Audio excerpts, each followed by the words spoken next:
Barbara Pope is director of the Johns Hopkins University Press. Also at the Johns Hopkins University Press is Project Muse, which was mentioned a couple times in the other presentations. So Barbara, you can draw up your slides and get ready to go.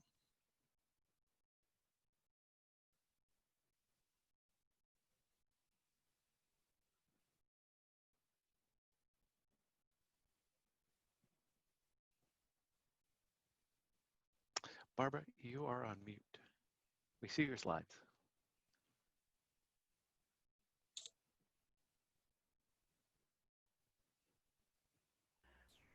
Barbara, I'm afraid you're going to have to unmute yourself. There you go. You should be unmuted. I think I'm unmuted. Now you are, yes. Okay. We can hear you now. All right. Great. Good. Thank you. And thank you, Charles and Francis. I've learned quite a bit from you today, as usual. So thank you for your presentations. And thank you to NYSO for inviting me to take some time today to talk about Johns Hopkins University Press and our ventures into open publishing. So I've been at Hopkins for about 3 years out of my 37 years in publishing, and therefore I thought it might be productive to take a bit of time to give you some broader background about my experiences with open publishing, and then I'm going to dive more deeply into open publishing at Hopkins and answer Francis's last call to engage with experiments. So, because I'm going to report on quite a few experiments that we've been participating in. So for 34 years, I worked at the National Academies of Sciences, Engineering, and Medicine, and as head of the National Academies Press. And as the internet came about in the mid-90s, we really took advantage of the internet to dramatically increase our reach and our impact on the world with the 200 books that we published every year. So over more than a decade, we responsibly flipped the business model from selling all content to giving away digital books and selling print. And we made that transition over a long period of time, and based on rigorous market research all along the way, and with some alternative funding models. So I think it's useful to overtly think about why open access is important. And Charles and Francis covered some of this. But as scholarly publishers, we have a mission to meet, and these three things are part of that mission. And I think one of the most important to me is this last one, really to disseminate knowledge for the benefit of the world's citizens. And so that last responsibility was really never clearer to me than when I worked at the National Academies and would hear from thousands of readers from around the world about the impact we were making on people's lives by giving them free access to all of our books. And Charles also is doing the same thing and listening to readers from around the world, as you saw in his presentation. And here we have just one note that I got directly from a researcher in Ethiopia who said, in short, the materials you provide have a strong power on human life. It was these kinds of notes and these kinds of really imploring us to continue in open access that really kind of keep you going. And it's the human side of it. And as we all know, open access content at Hopkins helps us meet these aspects of our own mission. But at the same time, all university presses need to meet an additional criterion for success, and that is really to be financially sustainable. And almost everything we do as publishers is about managing risk.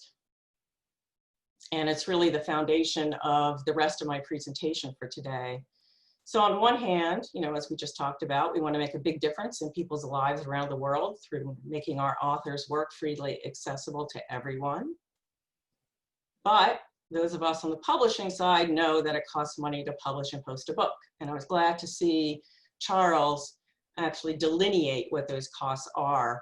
Many people believe that the printing cost is the lion's share of the cost, and it is actually the opposite. But given my experience managing risk and my outlook on that, we've really been taking our time at Hopkins and managing our risk and embarking on a number of OA programs and learning as much as we can as we go along. So I'm going to talk a little bit about some of that work that we've been doing now.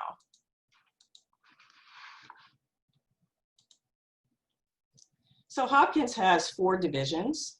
Today I'm going to concentrate on the books division, and Todd mentioned Project Muse, and there's a books platform on Project Muse for open content called Muse Open.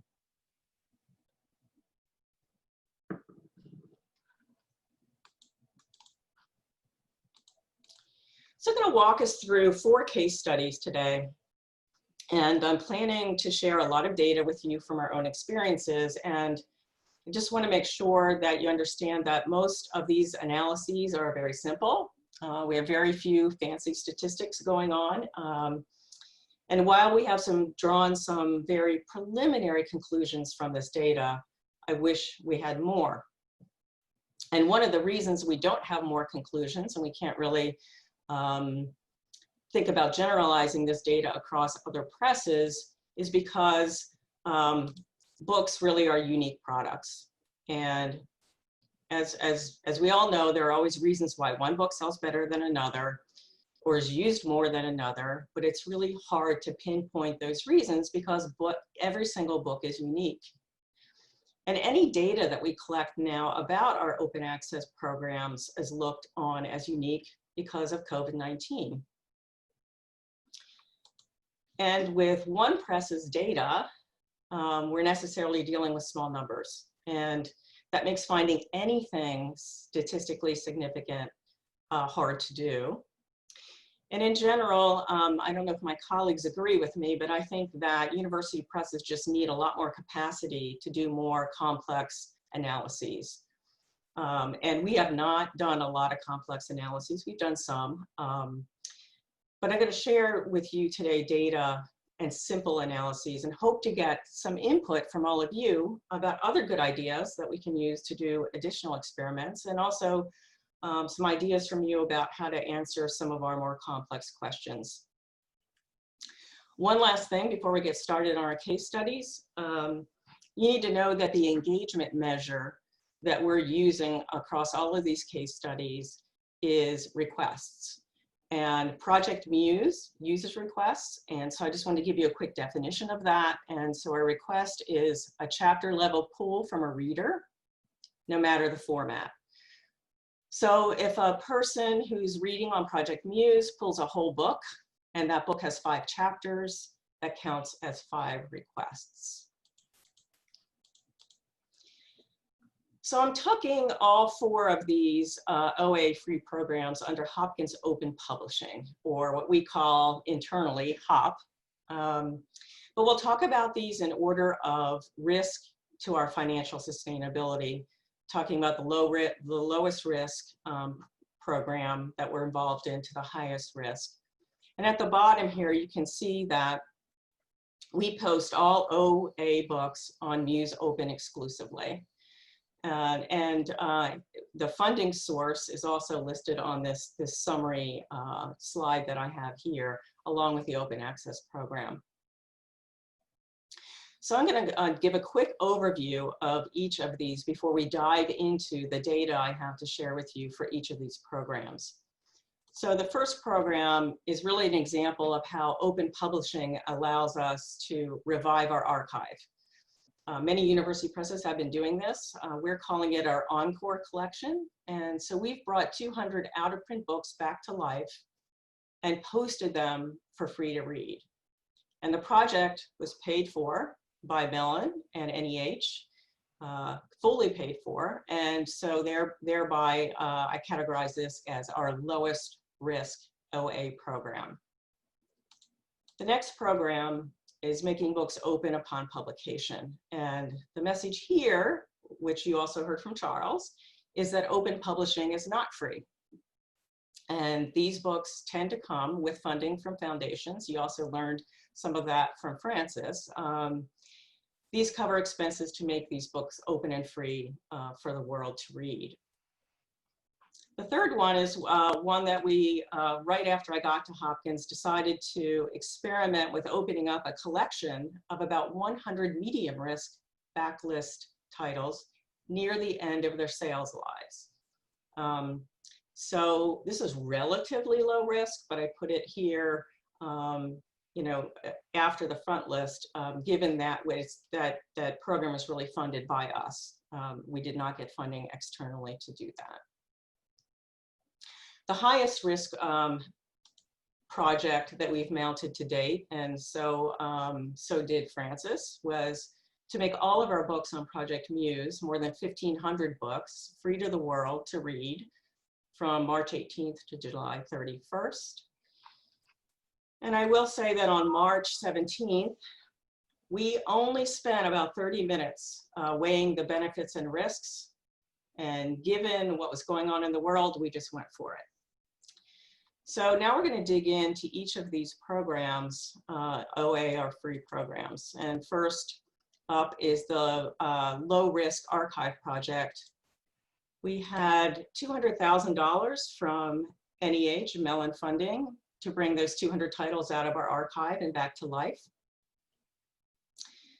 That money, the lion's share of that money was to clear rights. And we can go about this and talk about this a little bit more, but clearing rights for books that are already out of print is significant.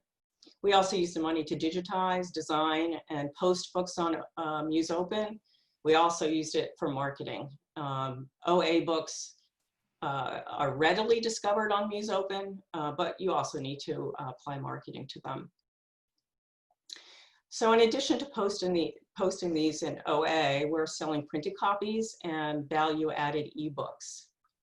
And as you can see here, we brought in about $62,000 from sales of print and ebooks of these 203 titles. And so that's about $300 per title. And for those 203 titles, we received 256,000 requests in Project Muse in the year 2020.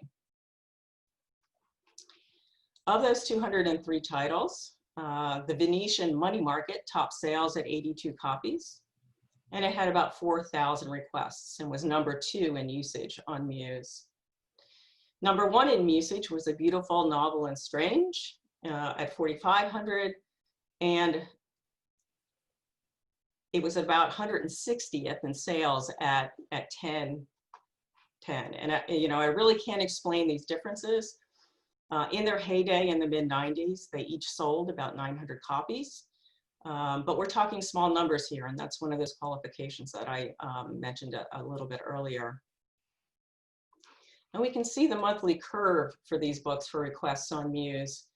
The spike in April, May, and June is typical of all of our Hopkins books on Muse and is typical of Muse books in general.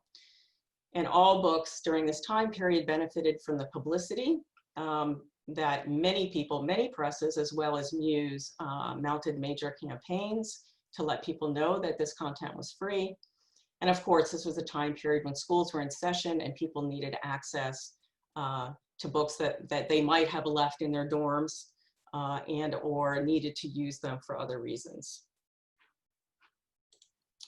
So you can see some takeaways and read these takeaways, but I think the most important one here is that we should look for additional funding to broaden this encore collection because we can almost guarantee an audience for the free online version. As for the new research questions in this particular program, it'd be good to know if there's a more popular topic area than others as we decide upon other books to bring back to life. And for all of our OA programs, we'd really like to get more sophisticated about controlling for factors other than the fact that they are free. And that's an area where you'll hear me talk about that for each of these 4 programs. The next program we want to talk about is the Born OA books. And I won't spend all that much time here because we have published only 2 books that were Born OA. And there's some interesting differences here. They were published about a year apart. The usage is about the same overall, but Migraine has more usage per month than Pandemics. We expected the same sales from each of them, but the results were quite different. The OA fees, which were talked about in previous presentations as well, were different, but in the same ballpark. I was disconcerted to see the $5,000 number in Charles's presentation. I hope that doesn't happen for many of our books, but the actual contribution compared to the required contribution was quite different from book to book. And again, we're talking about incredibly small numbers here, so you can't really have that many takeaways. But the main takeaway from this one, since we're talking about small numbers, is that publicity seems to have been a factor in sales and engagement between these two books. The author came to the US for a tour, and she was featured on CBS Sunday Morning. The third program we're going to talk about will show that open publishing can drive engagement even in older books. And so we decided to open a collection of about 100 medium risk backlist titles near the end of their sales lives. And we wanted to see what would happen to engagement, defined by the number of requests on Muse, and sales if these books were posted on Muse. And so what happened? So let's first look at engagement. Of the almost 100 titles in this program, 54 of those lived on Muse prior to being opened. And so these were gated books. They were available for people to read whose libraries had purchased them either individually or in a collection. And while the time period isn't exactly the same between gated and open, you can see a major increase in engagement in these books. And if you normalize it by month, it's about 3 times the amount of engagement from a book that was gated and available through libraries and one that was completely open to the world.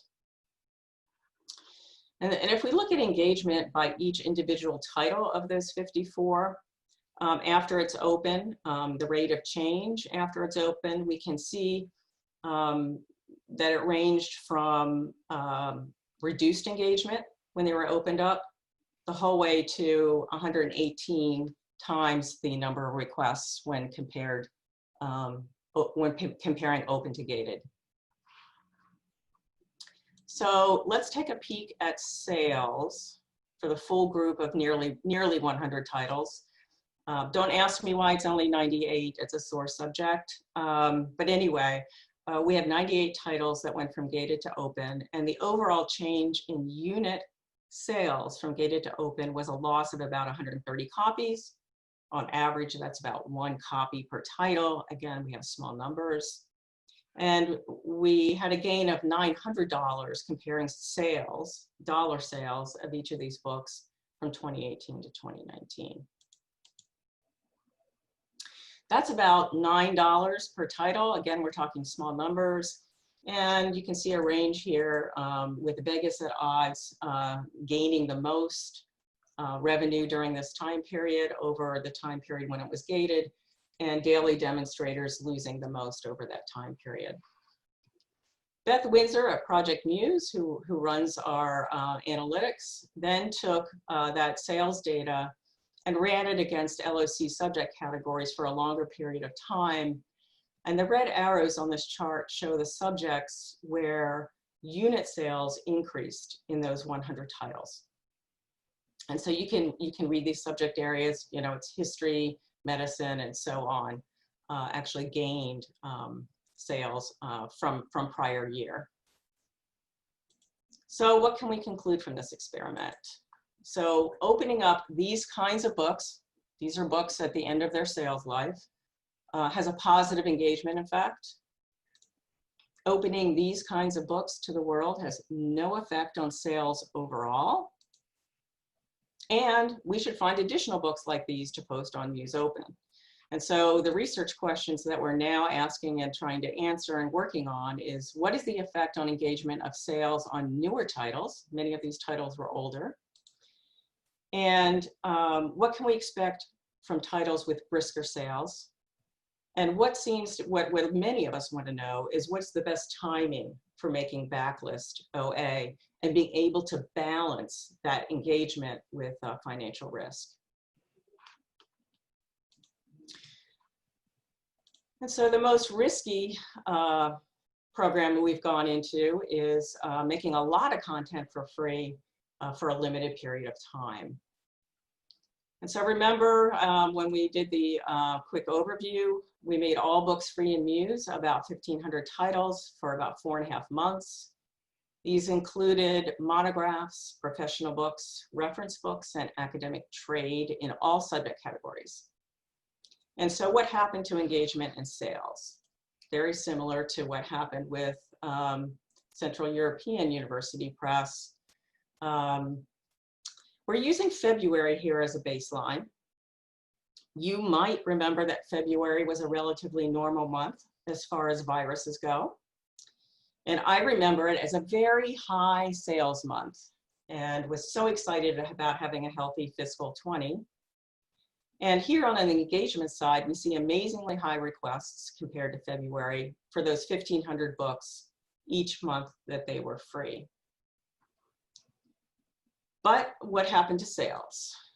So in order to compare apples to apples, we looked at sales of books that were in Muse. So that's this, the blue.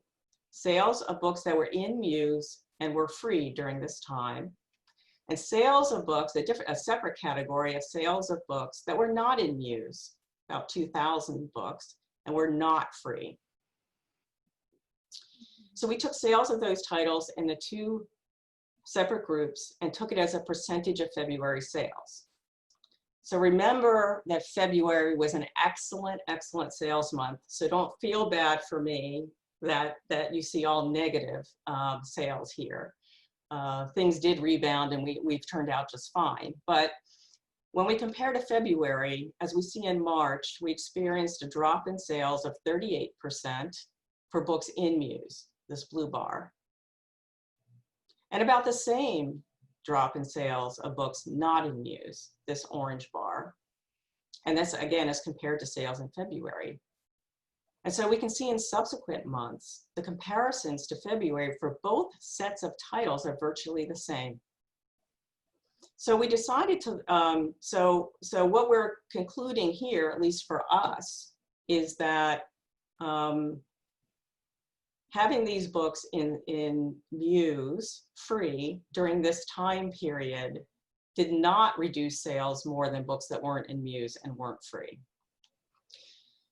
So then we decided to look at the same comparisons by subject category, and we recognize that we're now dealing with even smaller numbers of titles, even fewer observations, and without taking into consideration factors such as what titles did we add over those months, what titles in which category got more publicity and promotion. But you'll see here that the simply analyzed subject categories, you can see that health and wellness fared well in the free category. We lost less unit sales in health and wellness for those books that were free in Muse than those books that were not free in Muse. And you can see this across the board in every month in health and wellness. Again, these are really relatively small numbers. These other three categories also did relatively, you know, to in Muse and free and not in Muse did well. And then we have a number of subject categories that did not fare as well. And so these are the subject categories whose sales seem to have done worse with free content in Project Muse. And public health and health policy, education seemed to really suffer, and history of STEM on the sales side, not on the engagement side, but on the sales side. So here are a few takeaways from this final case study. And that is, as I said before, opening these kinds of books to the world during the era of COVID-19 had a positive engagement effect. Opening these kinds of books to the world during the era of COVID-19 seems to have had no effect on sales overall, but some subject areas suffered. And finally, my big takeaway is that I'm glad we did this and it was the right thing to do. We have a lot of research questions going forward. The most important one to me is, could we collectively, in the university press world, run a completely randomized experiment so that we could take the data from these OA programs and begin to generalize and begin to feel more comfortable opening up more of our content to the world, so that we can have the kinds of effects on people's lives that we and our authors want to have, and to be able to increase the impact of our authors' work.